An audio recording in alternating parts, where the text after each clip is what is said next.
Today we tackle an important issue brought up by one of our viewers, and it's being disrespected by the parents, yet still maintaining professionalism.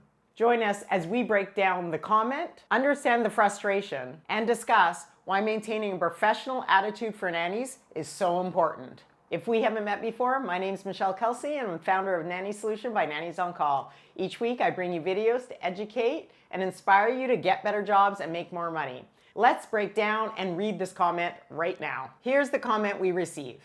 I'm a nanny and I have no issues with being late. Parents are consistently disrespecting my time and tether me around like a ball. So if I'm 10 minutes late, y'all can deal with it, especially when I'm going above and beyond in all other aspects. I'm far exceeding expectations.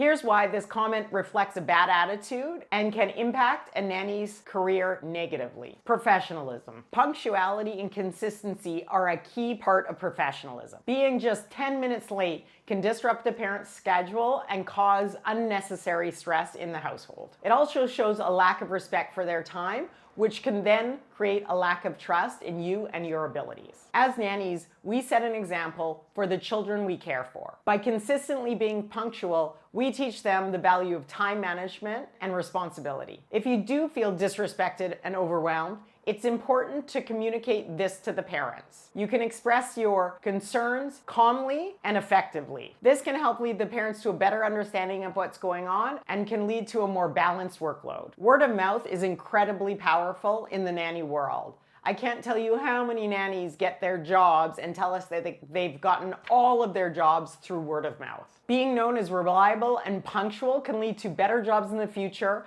and better references. On the flip side, if you're known for being late, this can damage your reputation and stop families from giving a great reference. Feeling tethered and disrespectful is a sign that boundaries need to be set. It's important to have clear and open dialogue with the family about your boundaries, needs, and limits. This will help ensure that you can perform your duties without feeling burnt out. So remember, being a nanny isn't just about meeting expectations. It's also about creating strong, respectful relationships with the parents and children that we work with. If you're going above and beyond, that's fantastic, but it shouldn't come at the expense of professionalism and punctuality. So to all the nannies out there, let's continue to do our best work while also advocating for ourselves in a professional manner. And to all the parents out there, let's ensure we're respecting the nannies' effort and time that they're putting into helping to raise our children. It's all about mutual and open communication. Keeps coming back to communication. If you have any additional tips for this nanny on how to deal with being disrespected at work instead of showing up late, comment down below so that we can all learn from each other. I hope you have a great week.